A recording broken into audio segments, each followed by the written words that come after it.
All right, everyone, this is going to be a little compilation of tips for the different games in Tiny Ninja's tournament. This is going to start with arrow.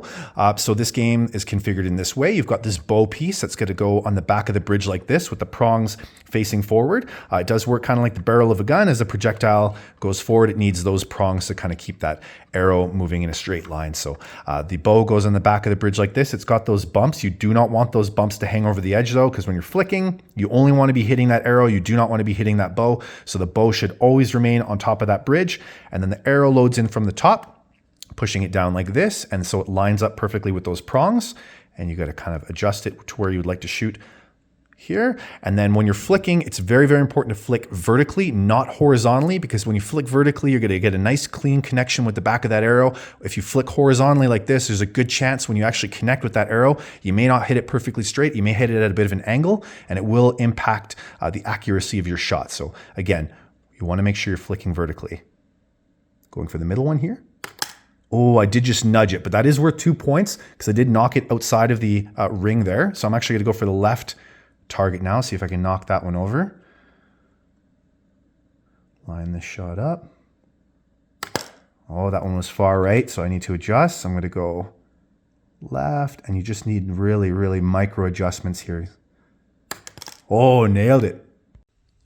All right, next up, we got Bola here. So this game is extremely challenging. It is actually my favorite game though. Once you get the hang of it, it's extremely satisfying when you do get a Bola on a target, get that ringer sound effect. I love that. So best way for shooting these Bolas is to get some control and concise shots. And the best way to achieve that, not to start back here and kind of just flicking forward like this. You're gonna wanna get your finger right up behind that Bola. If you're able to arch your knuckle over top of it there, you get a really nice snap when you're flicking forward like this.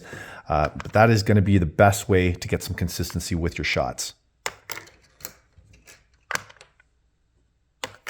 Oh, 2 and 1. See if I can hit the back one.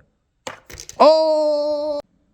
Okay, we've got orb up now. So this game is pretty self-explanatory. The trick for this game, I would recommend to always aim for this middle one, the small hole in the front middle here, because if your shot goes a little left or right, if you're aiming for one of these side ones, you may fall off the platform. But if you're aiming for the middle and it goes a little left or right, you may end up in one of the other holes just by accident, by a happy little accident. So if you're able to kind of hit it, let's see if I can get it in the first one.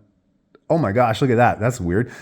So now that it's in this first middle one here, I can actually ricochet my shot off of this one to kind of get it into one of these ones. So I got a shot on the far left here. So I'm going to try and ricochet it off the left side of the orb there to kind of hit it just like that.